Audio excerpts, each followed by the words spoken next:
لا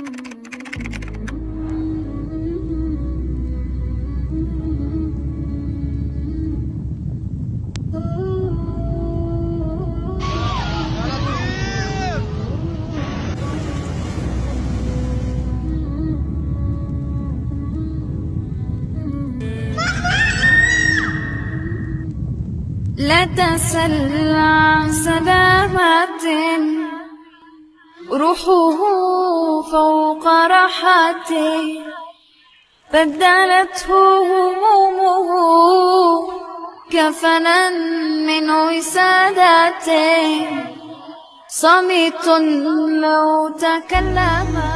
بسم الله الرحمن الرحيم، الحمد لله رب العالمين، وصلى الله وسلم وبارك على نبينا محمد وعلى آله وصحبه أجمعين. اليوم الثلاثاء 14/2/2023 يقوم فريق شباب الخير التطوعي بإعداد سلل غذائية مقدمة من إخواننا في جمعية سفير الخيرية لتوزيعها على إخواننا المضررين إثر الزلزال الذي ضرب شمال سوريا المحرق. سألنا الله عز وجل أن يبارك لهم فيما أنفقوا وجزاهم الله عنا خير الجزاء.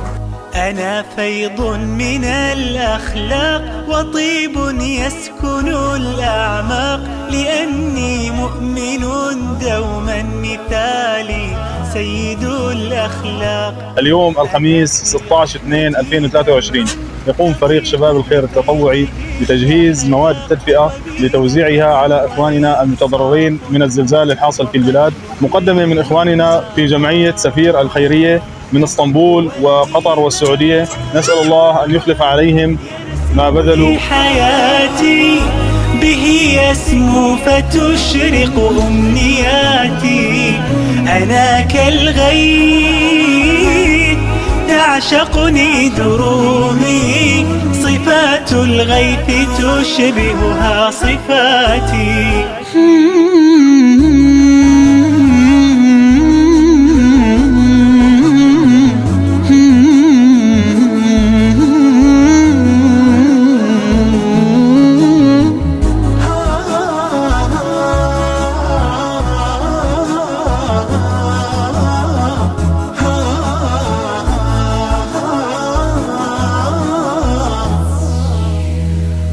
وبانت في سماواتي جمال ونبل غاياتي، إذا قدمت معروف. ونتقدم بالشكر لإخواننا في جمعية سفير الخيرية من اسطنبول وقطر والسعودية على ما قدموا من هذه المواد لإعانة إخوانهم المتضررين، وهذه المواد المقدمة من إخواننا في جمعية السفير جزاهم الله عنا خير الجزاء، مقدمة ل100 عائلة متواجدة في مخيم بابسقة وفي مخيم القطري.